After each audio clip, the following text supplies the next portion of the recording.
سپاسیار جناب وزیر نوخو والی شرنق همه دامود از گاه دولت ولایت شرنق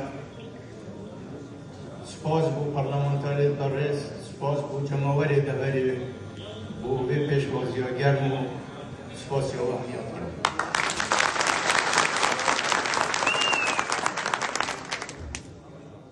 ملای جزیری ستیر کاگش چجور آوانا بود سرقافله عاشق ریکا حق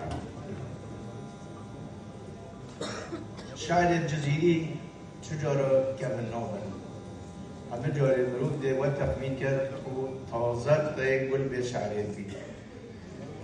چند کویی دوچیت ناف شعر الجزیری ده هند زیدتر للجزیری نزیگ بی و ده معجب بالجزیری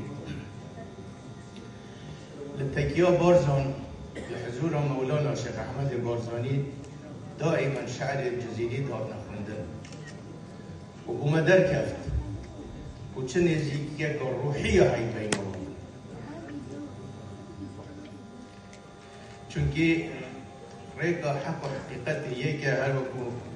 جزیریشت فرمودن ده اصل ده همی آوه چه آوه و چه جمع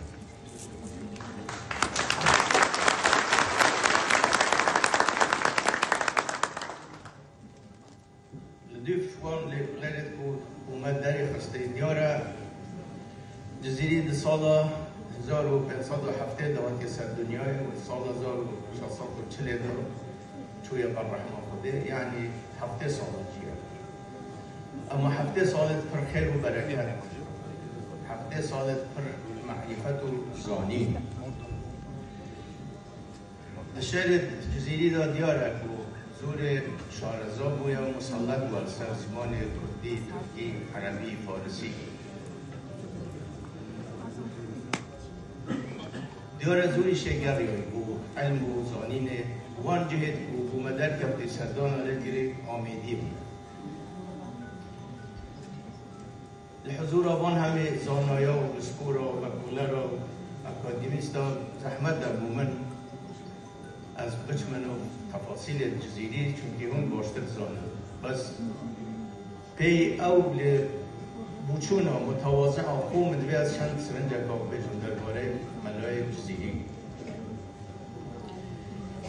دوار تصوف دار